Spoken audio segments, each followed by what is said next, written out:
The way history tends to happen is it is the winners who are telling history.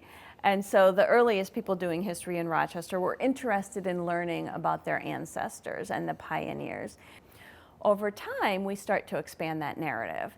And that's when we start to recognize that not everyone in Rochester was a descendant of one of these pioneering families.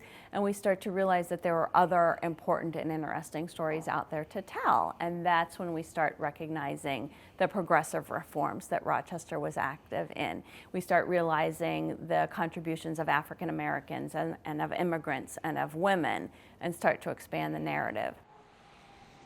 If you were to ask, 50 to 100 years ago why we should recognize Kelsey's Landing as an important site, people probably would have talked to you about the shipping industry and manufacturing that was taking place in that area.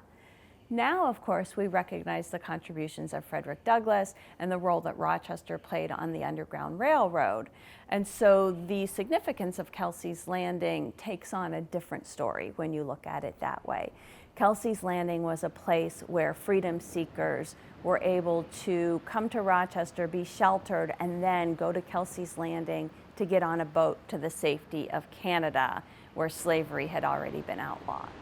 I think because it was such a secretive endeavor, I'm not sure we'll ever know for sure how many came through.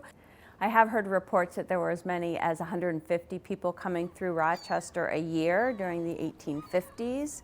So there were definitely numbers of people who saw Rochester as a safe place, or at least a safe place to obtain passage onto Canada, where they were guaranteed their safety.